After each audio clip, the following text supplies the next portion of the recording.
नमस्कार, मैं श्यामगिरी। आप देख रहे हैं टीएफडी इंडिया न्यूज 24। टीएफडी इंडिया न्यूज 24 में आप सभी दर्शकों का स्वागत है। पीएम मोदी अकेले पड़ गए। ट्रंप एक ऐसा मुद्दा जो इस वक्त चीख चीख कर हर किसी को कुछ न कुछ बताने की कोशिश कर रहा है। नरेंद्र मोदी जिसके कहने पर चल रहे थे और नरेंद्र मोदी जिसके कहने पर अपने ही देश में आतंक फैला रहे थे। एक तरह से आतंक ही था यह, जब लोगों को त्राहिमाम। अब जब ट्रंप ने साथ छोड़ दिया तो अब मोदी का क्या होगा? कहते हैं ना, वो कौन से पिक्चर में कहते थे, अब तेरा क्या होगा कालिया। तो अब मोदी का क्या होगा? मोदी तो अकेले पड़ गए। पीएम की कुर्सी तब दांव पर लग गई, यानी कि इनके स्रोत जो थे वो टूट गए। अब आप दर्शक कहेंगे कि अचानक ट्रंप ने ऐसे कैसे छोड़ दिया?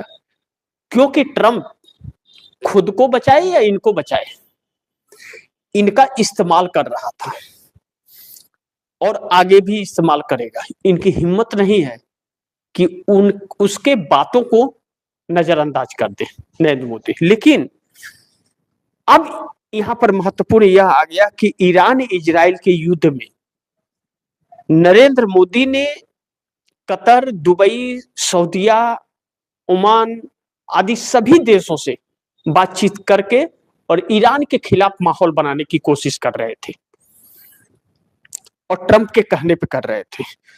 लेकिन कोई इनकी सुना नहीं। लेकिन ईरान पर इसका प्रभाव पड़ा। ईरान समझ गया कि जो सत्ता है भारत की वह गद्दार है और जनता जो है वह ईरान के साथ है। यह ईरान समझ गया। अब अगर भारत को बख्श रहा है किसी भी तरह से ईरान, तो वह भारत की जनता की वजह से, वरना नरेंद्र मोदी का यह शासन शमशान बन जाता, जैसे दुबई और कतर में हो रहा है। लेकिन अब कोई भी रियायत भारत को देने से इनकार कर दिया है और ट्रंप पतली गली पकड़ करके भाग रहा है। क्योंकि आखिरी कोशिश जो ट्रंप ने की थी उसे भी ईरान ने ध्वस्त कर दिया और अब भारत के साथ कोई भी रहम नहीं ईरान दिखाएगा।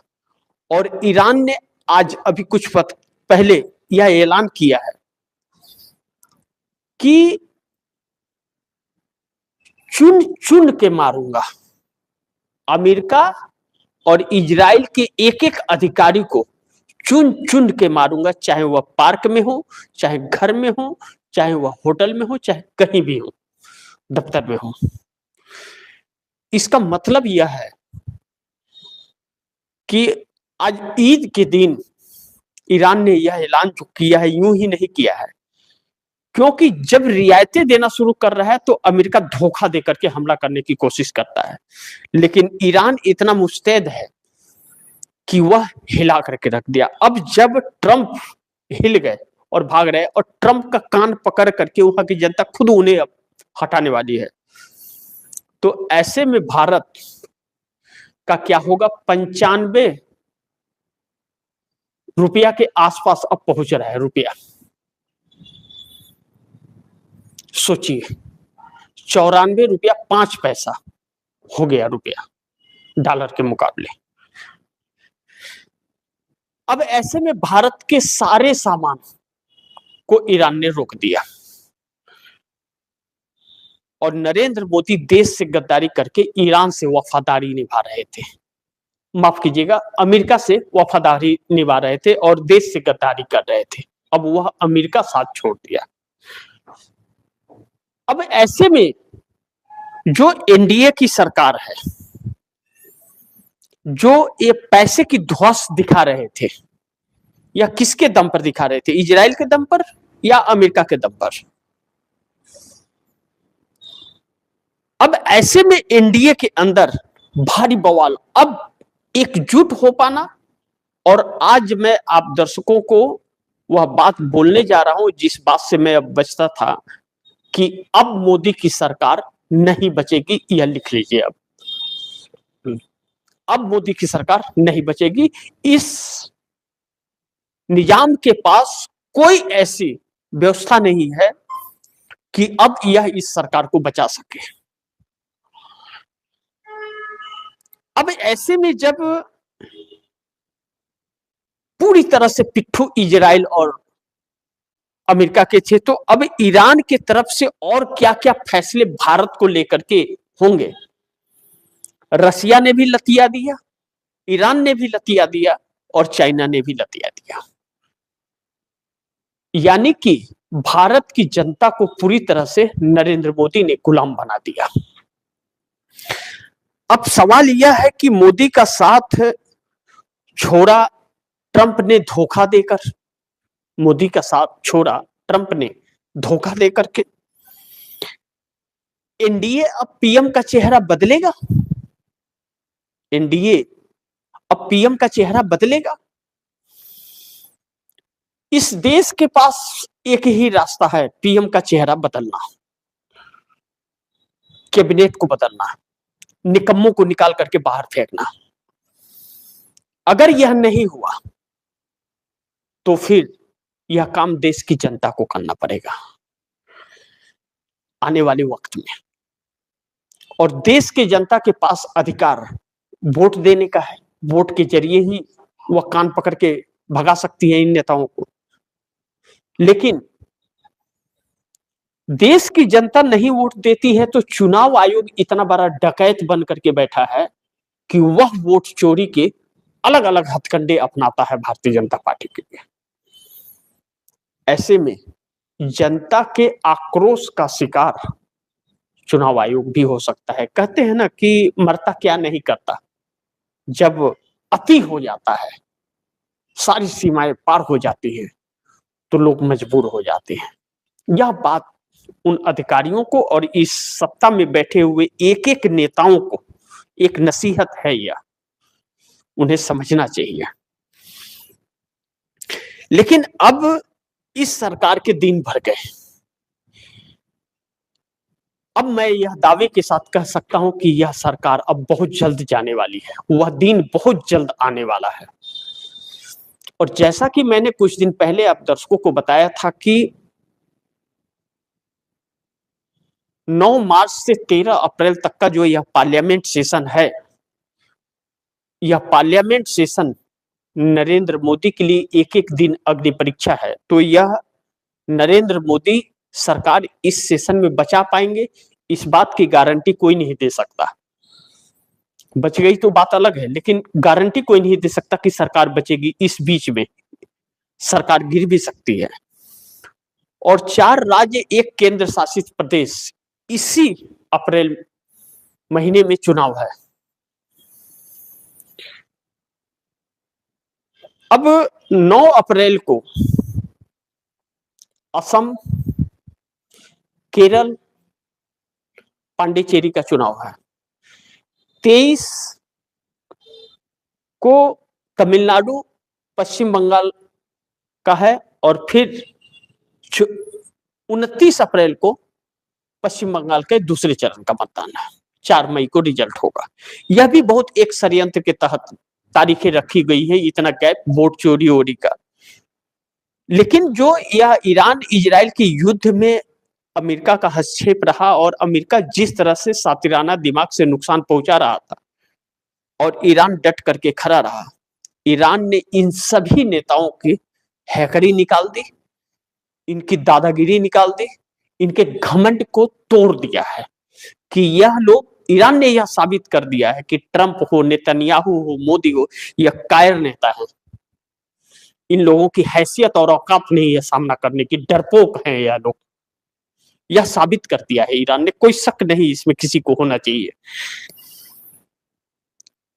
लेकिन ईरान ने हमारे देश को कोई नुकसान नहीं पहुंचाया, सिर्फ भी छोड़ी क्योंकि भारत की जनता के वजह से छोड़ी, क्योंकि भारत की जनता सच को सच और झूठ को झूठ करने की ताकत रखती है और उस देश की जनता ने दिखाया। लेकिन कुछ अंधभक्त हैं जो गोबर खाते हैं, जो सच को झूठ और झूठ को सच बनाने में अभी भी लगे रखते हैं, जिसे अंधभक्त कहा जाता है इस देश का। तो उन अंधभक्तों की भी नानी लग गई और इस सरकार, जो डरपोक सरकार है इस वक्त मौजूदा, जो कुछ जानती नहीं है, अनपढ़ अज्ञानी लोग बैठे हुए हैं, इनकी भी लंका लग गई। अब नरेंद्र मोदी जो डंका बजा रहे थे, या नरेंद्र मोदी जो विश्व गुरु बन रहे थे कि मोदी बोलता है तो दुनिया सुनती है, उस मोदी का एक मच्छर भी सुनने वाला नहीं है। यह हैसियत है इस सरकार की। इस देश को पूरी तरह से धोखे में रखा इस सरकार ने 12 सालों तक। जो यह विश्व गुरु और डंकापति का जो एक छवि बनाने की कोशिश लाखों करोड़ों खर्च करके इस देश की जनता के पैसों का, या डकैती चोरी की हुई पैसों का जो किया गया था, ईरान इजराइल के इस युद्ध ने इन लोगों की असली औकात दिखा दी है। अब जब इस देश को महंगाई, बेरोजगारी, और आज जो रिपोर्ट आ रही है बहुत चौंकाने वाली खबर और बहुत दर्दनाक आ रही है। गुजरात, बेंगलोर, हैदराबाद, महाराष्ट्र आदि आदि अलग शहरों से जो खबरें आ रही हैं बहुत दर्दनाक है। उन गरीब और मध्यम वर्ग के लोग अपने काम धंधा छोड़ करके गांव का रुख करने लगे हैं, लाइन लगा करके बैठे हुए बस पकड़ने के लिए और ट्रेन पकड़ने के लिए, क्योंकि खाने के उन्हें लाले पड़ रहे हैं। कंपनियों में बड़े बड़े ताले लग रहे हैं। इतनी कायर सरकार है कि यह सरकार अपनी जिम्मेदारियों से भाग रही है, और इससे आप इससे ज्यादा उम्मीद भी नहीं कर सकते, क्योंकि धोखेबाज सरकार को धोखा मिला है और धोखेबाज को धोखा ही मिलता है। अब ट्रंप ने इस युद्ध के अंदर भारत को फंसाया है, ऐसा आप बिल्कुल मत कहिए, क्योंकि हर इंसान को सोचने की क्षमता होती है और हर देश की एक रणनीति होती है, उसके उसी तौर पर काम करता है। जो पाकिस्तान भारत का नाम लेने से 10 बार सोचना पड़ता था उसे, वह पाकिस्तान हमसे ऊपर जाकर के बैठा हुआ है। इतनी कायर सरकार है, इसी कायर सरकार ने ऐसा बनाया है, जिसे इस देश के लोग यह कहते थे कि जितना पाकिस्तान की आबादी है उतने हमारे देश में टावर के नीचे लोग मोबाइल लेकर के नेटवर्क ढूंढते हैं। वह पाकिस्तान आज नेटवर्क देने की स्थिति में आ गया। पाकिस्तान से 2 दिन इस कायर सरकार जंग नहीं लड़ पाई। अमेरिका की गुलाम यह सरकार अमेरिका से सीज फायर करवाती है और मुंह चुप्पा के जैसे बिल में ढुक जाती है। एक जुबान तक इस बरबोले नेताओं की नहीं निकलती है, और जो सवाल पूछता है उसके ऊपर अत्याचार ढाते हैं। यह सब, इसे नपुंसक भी ऐसे लोगों को कहते हैं। अब सवाल यह है कि ट्रंप ने तो छोड़ दिया अकेले इनको, अब मोदी के साथ छोड़ दिया। अब आप कहिए कि ट्रंप ने धोखा दे दिया या ट्रंप ने साथ छोड़ दिया, जो भी कहिए, लेकिन उसने छोड़ दिया। कभी इसके साथ था ही नहीं, वह बस इस सरकार का इस्तेमाल कर रहा था, गुड एक्टर बता रहा था। ये सब एक्टर ही हैं। चेहरे पे नकाब है और चेहरे नकाब के पीछे इनके बहुत काले चेहरे हैं। अब यह सब इसका जड़ आरएसएस है, जो नफरत की बीज बोता है। अब ऐसे में सत्ता इनके पास है और एनडीए गठबंधन की सरकार है। क्या एनडीए के लोग भी वैसे ही कायर हैं, वह नेता भी, या उनके अंदर इंसानियत बची है? इस बात की परीक्षा होनी अब बाकी है आखिरी पायदान पर। लेकिन अब ईरान के रास्ते भारत के अंदर एक गेहूं के अंदर जो घून होता है वह भी नहीं आ पाएगा। और सिर्फ यहां पेट्रोल और डीजल की बात नहीं है, यहां पर कुछ भी जो आम जीवन से संबंधित सामान्य हैं, फूड्स, वह भी नहीं आएंगे।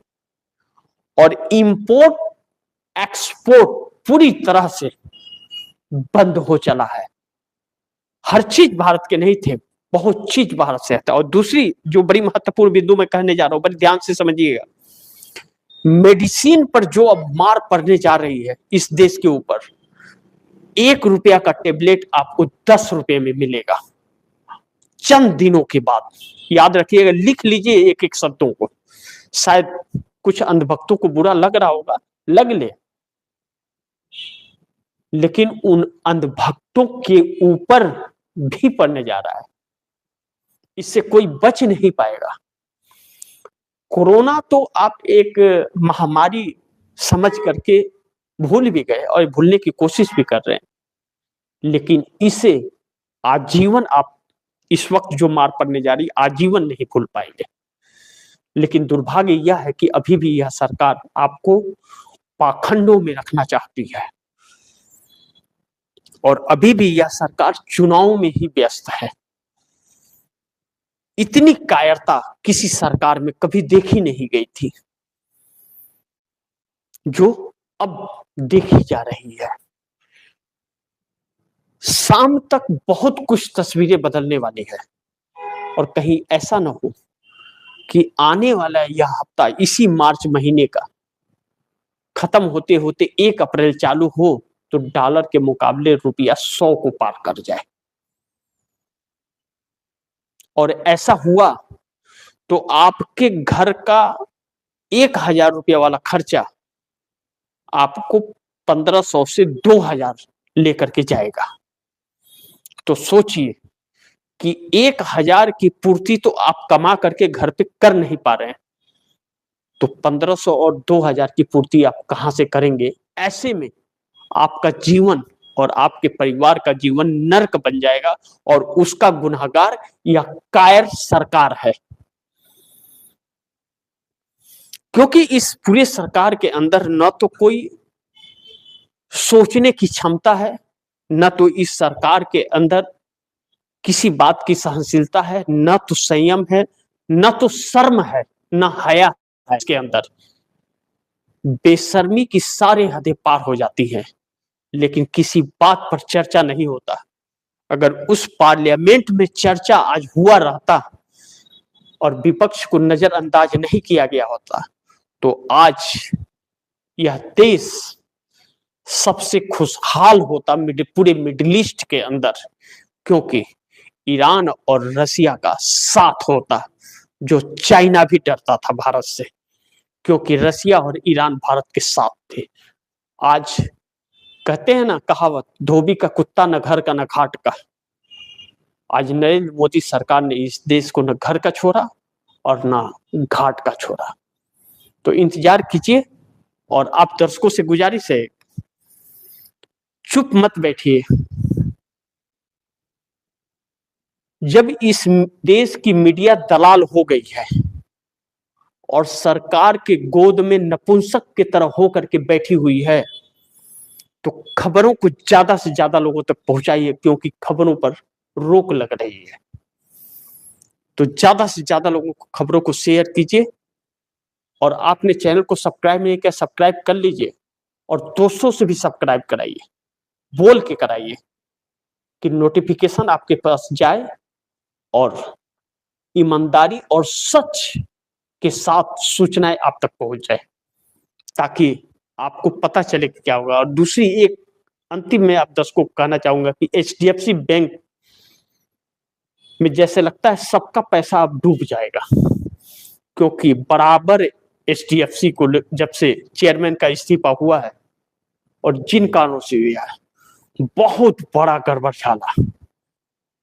और बैंकिंग सेक्टर का क्या होगा यह तो वक्त बताएगा। तो इसी के साथ आप दर्शकों से इजाजत चाहूंगा, अगली खबर के साथ फिर हाजिर होऊंगा। लेकिन आप दर्शकों की क्या राय है, क्या सुझाव है, कमेंट बॉक्स में जरूर दीजिएगा। इस खबर को ज्यादा से ज्यादा शेयर कीजिए, अपने दोस्तों को भी कहीं आगे शेयर करें। और आपने अगर टीएफडी इंडिया न्यूज़ 24 को सब्सक्राइब नहीं किया, सब्सक्राइब कर लीजिए, अपने दोस्तों को भी कहिएगा सब्सक्राइब करें। मिलते हैं अगली खबर के साथ, तब तक के लिए नमस्कार।